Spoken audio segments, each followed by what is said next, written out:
नमस्कार साथियों, स्वागत है selection Guruji online all India constable tradesman constable practice session batch में। और रोज़ की तरह, प्रतिदिन की तरह आज के बैच में पुनः हम प्रीवियस क्वेश्चंस के एनालिसिस के बेसिस पर वो क्वेश्चंस जो कांस्टेबल के एग्ज़ाम के पॉइंट ऑफ व्यू से बेहद इंपॉर्टेंट हैं या ट्रेंड में हैं, उन सारे क्वेश्चंस का प्रैक्टिस सेशन चला रहा है।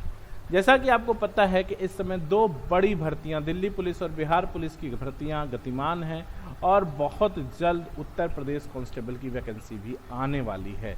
लेकिन इन सब के बीच एक डिस्क्लेमर ये है कि कट ऑफ भी बहुत हाई जाना तय है, क्योंकि एसएससी जीडी का जैसा कट ऑफ आया है उसने ये बता दिया है कि अब एवरेज तैयारी करने वालों के बच्चों के लिए कंपटीशन में कोई जगह नहीं रह गई है और अब सिलेक्शन सिर्फ उनका होगा जिनकी तैयारी बहुत हाई लेवल की होगी, बहुत क्रीम लेवल की होगी। तो हम इसी बात को ध्यान में रखते हुए हमने उत्तर प्रदेश पुलिस की वैकेंसी आने के बहुत पहले से, लगभग 2 महीने पहले से हम लोगों ने जुनून प्रैक्टिस सेशन बैच स्टार्ट कर दिया था ताकि आपको लाभ मिल सके। अगर आज तक आपने और अभी तक आपने चैनल को सब्सक्राइब नहीं किया है तो चैनल को सब्सक्राइब कर लीजिए और हमारे पीछे पड़े वीडियोस के से को प्रैक्टिस कर डालिए, पूरा क्वेश्चन सॉल्व कर डालिए। हमने करीब जो है आपको करीब 65-66 के आसपास वीडियोस हमारे पड़े हैं प्रैक्टिस के और अभी यूपीपी के एग्ज़ाम तक पढ़ते रहेंगे। तो इस सब मुद्दों पर एक दिन एक अलग वीडियो में बात हो जाएगी कि हम कैसे यूपीपी के लिए क्या स्ट्रैटेजी फॉलो करें। और बढ़ते हैं आज के जो है सेशन की तरफ एक मोटिवेशनल कोट के साथ कि नई शुरुआत इंसान को ज़रूर डराती है, मगर ये याद रखो सफलता मुश्किलों के पार ही नजर आती है। हमें कभी कभी अपने गांव, घर, अड़ोस पड़ोस के लोगों को देखते हैं और सोचते हैं कि ये व्यक्ति तो बड़ा, इसका जीवन सुखमय है, इसने सफलता प्राप्त कर ली है। तो कहते हैं ना कि किसी भी बड़े से बड़े, सुंदर से सुंदर घर के नींव की ईंटें किसी को नहीं दिखती, जो कंगूरे की ईंट होती है, जो सिर्स की ईंट होती है, वही दिखती है। तो दोस्त, सफलता की चमक दिखती है, लेकिन उस सफलता के पीछे की मेहनत को भी देखना चाहिए, वो भी देखना चाहिए और उसी तरह से मेहनत करके खुद को समाज में सफल साबित करने के लिए निरंतर प्रयास करते रहना चाहिए। बढ़ते हैं आज पहले क्वेश्चन की तरफ।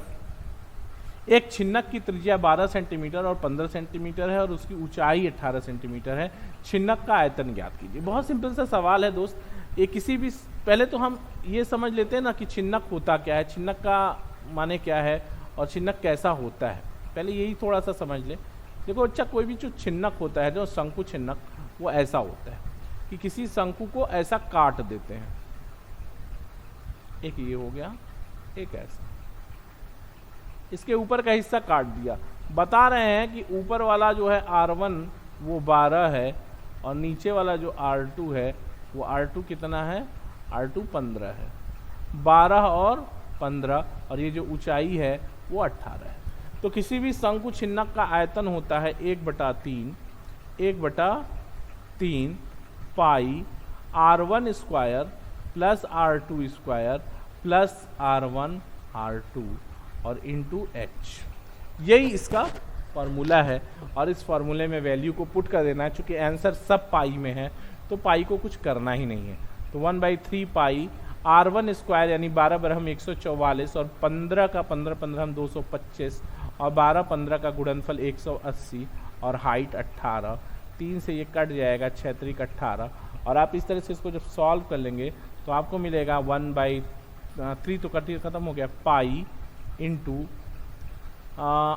9 5 4 9 8 2 10 4 14 1 2 2 4 1 5 549 गुणित 6 पाई और इसको जब से ही आप सॉल्व करते हैं तो आपको मिलता है 3294 पाई सेंटीमीटर क्यूब।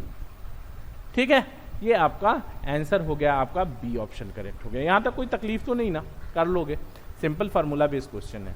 अगला क्वेश्चन ध्यान देना, कह रहा है कि 18 व्यक्तियों के एक परिवार का औसत वजन 1 किलोग्राम कम हो जाता है जब उसमें एक बच्चे का वजन जोड़ा जाता है।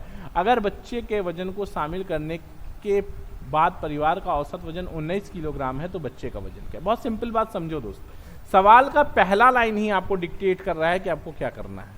18 व्यक्तियों के एक परिवार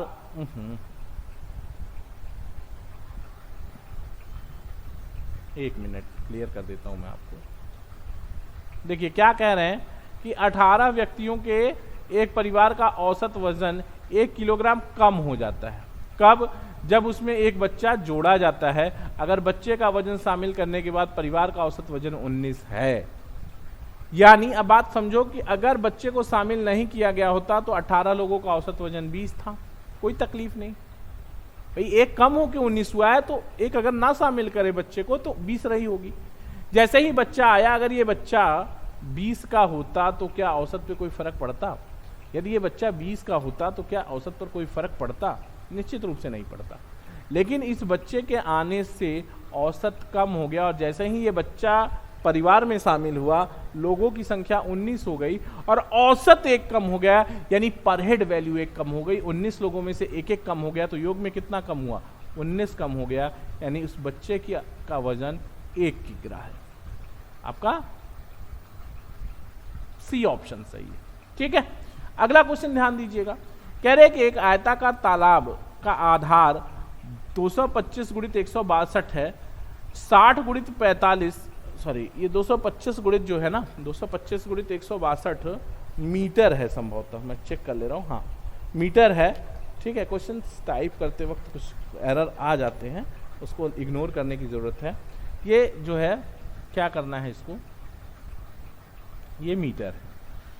60 गुणित 45 सेमी सुराख वाले पाइप से किस गति से पानी बहे कि 5 घंटे में तालाब के पानी की सतह 0.5 ऊपर उठ जाए। अब बहुत ध्यान से समझना, एक तालाब है ये, कोई टैंक ही मान लो, जिसकी लंबाई चौड़ाई कितनी है भैया? 225 गुणित 162, कितना मीटर में। इसमें पानी का कोई लेवल भरा हुआ है, एक लेवल तक पानी है इसमें। कह रहे हैं इसके बाद ये लेवल उठना है, और कितना उठना है? कितना उठना है? 0.2 मीटर। तो कितना पानी चाहिए? आयतन देख लो, 225 गुणित 162 और गुणित 0.2, ये पानी का आयतन है। कह रहा है 5 घंटे में ये सतह 0.2 उठा है, और कह रहे हैं कि एक नल लगा है जिस नल के मुंह का क्षेत्रफल, मतलब नल चौकोर है जिसके मुंह का क्षेत्रफल 60 सेंटीमीटर यानी 0.6 मीटर इंटू 0.45 मीटर है। ठीक है, तो कितना लंबा पाइप रहा होगा? पाइप की लंबाई निकल जाएगी, यानी पानी की लंबाई निकल जाएगी।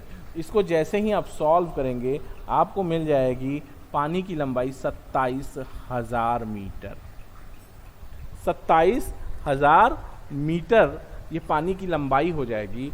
और अगर आप इसको 5 घंटे में बात करते हैं कि 5 घंटे में इतना पानी आता है, तो अब बस सीधी सी बात है कि चाल बराबर, क्या कह रहे हैं, चाल बराबर दूरी 27,000 बटा 5, सॉल्व कर लेंगे तो 5 पच्चे 25, 2 5 चौके 20, 5400। ठीक है, ये बी ऑप्शन में 5 छूट गया है, यही बी ऑप्शन, 5400 मीटर प्रति घंटा पानी की चाल है। ठीक है, 5400 मीटर प्रति घंटा। अगला सवाल ध्यान दीजिएगा, सिंपल सा सवाल है कि एक नाव 32 मिनट में अनुप्रवाह में 12.8 किमी की दूरी तय कर सकती है। यदि धारा की चाल शांत जल में नाव की चाल की 1/5 है, तो नाव 132 मिनट में ऊर्ध्व प्रवाह में कितनी दूरी तय करेगी। सिंपल सवाल समझने की कोशिश करो। कह रहे हैं कि मान लो शांत जल में नाव और धारा, दूसरी लाइन से शुरू कर रहा हूं, दूसरे कॉन्सेप्ट से, कि धारा अगर 1 है तो नाव 5 है। ये क्लियर है। अब क्या कह रहे हैं कि एक नाव 32 मिनट में अनुप्रवाह यानी धारा के साथ अनुप्रवाह में 12.8 किमी जाती है। तो बहुत सिंपल सी बात है, नाव सहित धारा की चाल, धारा सहित नाव की चाल x + y बराबर दूरी बटा समय 12.8 के बटे 32/60। इसको जब आप सॉल्व करेंगे तो 128 गुणित 32 गुणित 6/32 बचेगा। ठीक, ये 4 बार कट जाएगा, 4 × 6 = 24। ये क्या आ जाएगा? 24 किमी प्रति घंटा। ठीक है, अब देखो x + y, अब नाव और धारा की चाल का अनुपात करोगे तो 4x और x है। या यूं कह सकते हैं 5x और x है, या यूं कह सकते हैं कि नाव और धारा का योग अगर 24 है तो 5x 6 बराबर 24, तो 1 बराबर हो जाएगा 4, तो नाव 5 बराबर हो जाएगा 20 और धारा 1 बराबर हो जाएगी 4। अब अगर विपरीत की बात करें कि ऊर्ध्व प्रवाह में चल रही है, तो ऊर्ध्व प्रवाह में चाल क्या हो जाएगी?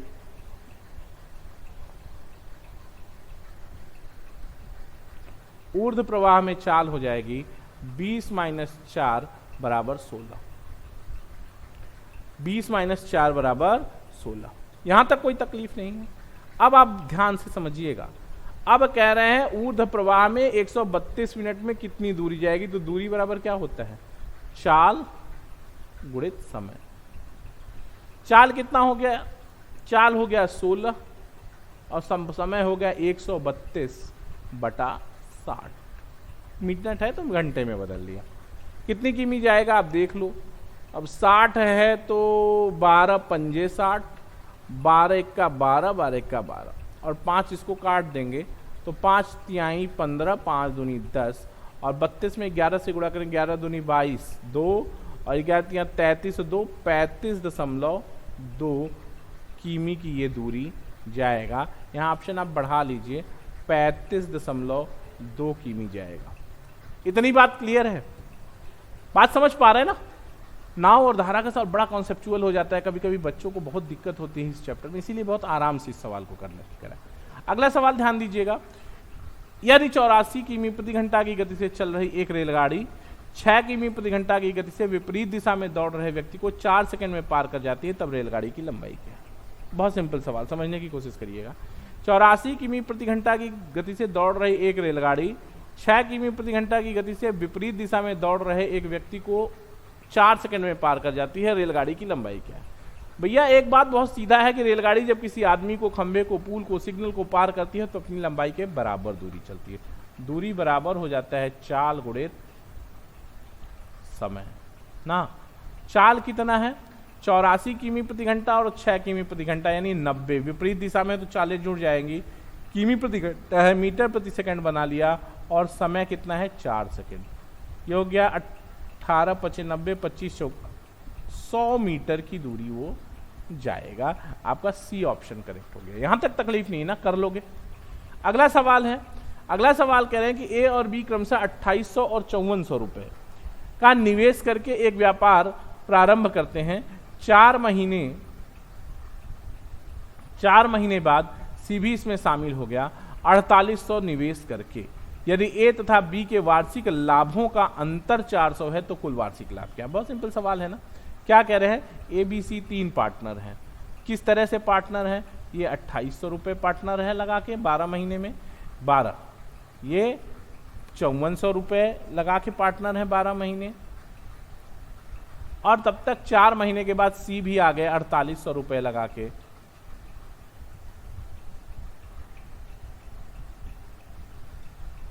क्या महीना? 8 महीना के लिए पार्टनर हो गए। अब देख लीजिए आप 12 से काट लीजिए, 4 दूनी 8, 4 तिहाई 12, तिहाई 12, 00 00 00। ठीक। अब ये 28 है, 14 तो 28 है, 3 3 3 और 16 16 तिहाई 48। ठीक। 4 से कटेगा, 54 से नहीं कटेगा, 2 से काटिए, 2 से काटेंगे तो ये 14, ये 27 और ये 16। अब कुछ नहीं कटना है, बहुत सिंपल सा अनुपात बन गया। कह रहे हैं कि ए और बी के वार्षिक लाभों का अंतर 400 है। अब 27 और 14 का अंतर हो गया 13। 13 अगर 400 है, ठीक तो है इतना। अब आप बात समझो कि क्या कह रहे हैं। ए और सी, सॉरी यहाँ बी नहीं है, सी है, ध्यान दीजिएगा। ए और सी के वार्षिक लाभों का अंतर, ध्यान दीजिएगा, 16, 2 बराबर 400 है। तो कुल वार्षिक लाभ कितना है? 2 बराबर 400 तो 1 बराबर 200। तो कुल वार्षिक लाभ हो जाएगा 6 7 13 7 13 13 4 17, 1 2 2 4 1 5 57 और 57 दूना हो जाएगा 114 और 00 11,400 आपका डी ऑप्शन सही हो जाएगा। सही है। अगला सवाल ध्यान दीजिएगा। अगला क्वेश्चन है कि 15,000 रुपए की राशि पर 2 वर्ष के चक्रवृद्धि ब्याज और साधारण ब्याज पर 8% की दर का अंतर 92 रुपए है, तो आर का मान क्या है? पता है आपको formula, P is equal to D into 100 का square by R square. Solve कर लीजिए। डी कितना है? 92 गुणित 100 बटा 8 गुणित 8 बटा, क्या पूछ रहा था आपसे? आर प्रतिशत है यार, यही आर स्क्वायर पूछ रहा है, जबकि आपको पैसा दिया हुआ है 15,000। ठीक, 000 इसके 3 जीरो से कैंसिल कर दो। अब क्या बचा? R square is equal to हो गया 920 बटा, R square is equal to हो गया बटा 15। अब 920 बटा 15 का मतलब हो गया 15 चौका 60, 15 6 75, 15 छक्का 90, 15 छक्का 90, 2 0 64 नहीं आएगा। 1 मिनट, कहीं कैलकुलेशन करें तो P is equal to D 100 square by D कितना हो गया? 96। सॉरी यार, ये भी 92 पूरा सवाल। 1 मिनट, फिर से मैं आपको देख लेता हूँ सवाल को, हम लोग फिर से टैकल करते हैं। देखिए कैसे होगा। कुछ ये गलतियाँ हैं जिसकी वजह से दिक्कत आ रही है। ये जो 92 है ना, बेसिकली 96 है, बेसिकली ये 96 है। अब सवाल सही हुआ तो P इज इक्वल टू 100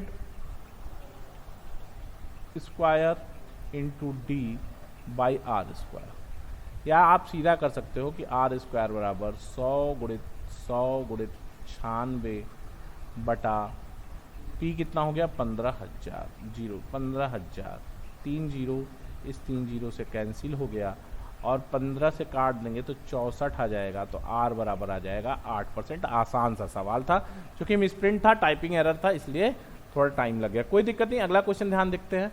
एक मोटरसाइकिल 20 किमी प्रति घंटा की चाल से 40 किमी की दूरी तय करती है। अगले 40 किमी की दूरी किस गति से मोटरसाइकिल चलाने पर पूरी यात्रा के लिए औसत गति 30 हो जाएगी?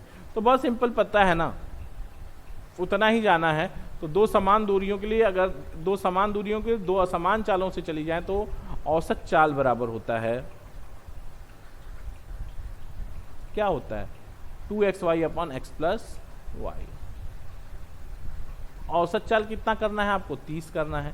30 बराबर 2 गुणित, यहाँ पे क्या 20 किमी प्रति घंटा की चाल से 20 किमी गुणित 20, राइट ना, गुणित 20 और गुणित y बटा 20 प्लस y, राइट।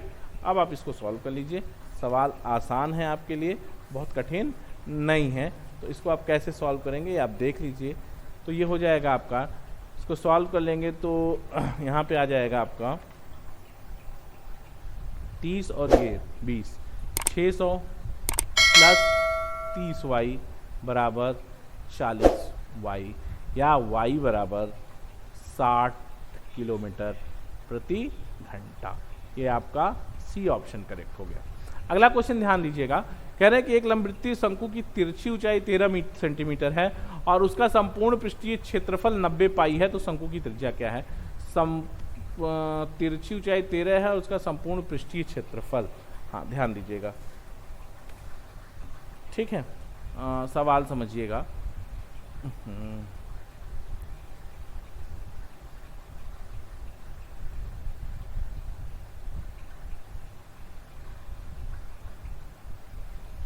ठीक है,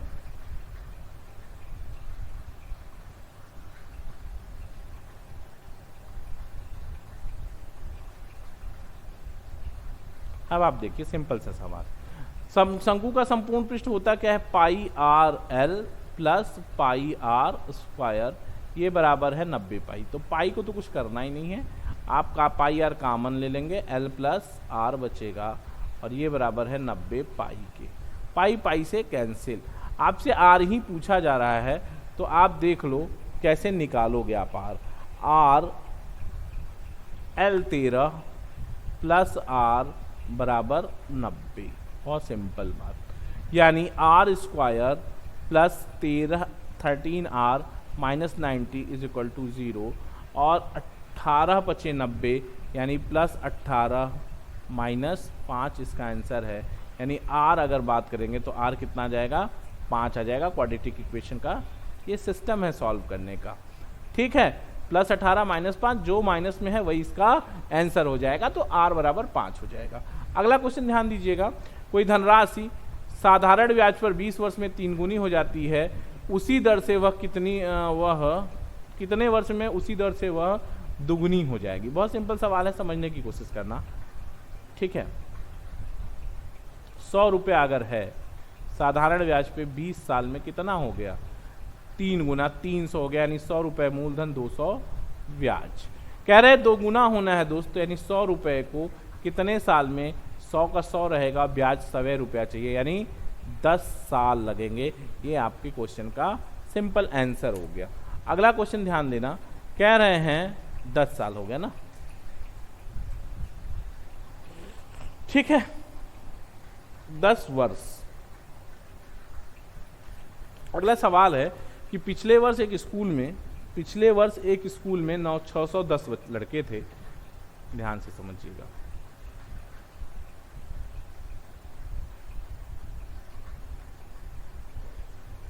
पिछले वर्ष एक स्कूल में 610 लड़के थे, इस वर्ष वह संख्या 20% कम हो गई। इस वर्ष स्कूल में कितनी लड़कियां हैं, यदि स्कूल में लड़कियों की संख्या कुल लड़कों की संख्या का 175% है। 610 लड़के थे, 175% लड़कियां थी। देखो कह रहे हैं, ध्यान से समझो सवाल, 20% कम हो गई ना।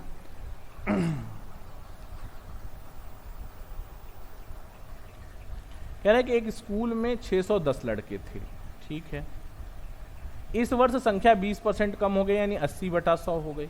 अब कह रहे हैं इस वर्ष स्कूल की में कितनी लड़कियां हैं, यदि स्कूल में लड़कियों की संख्या लड़कों की संख्या का 175 है, 175/100, 175/100।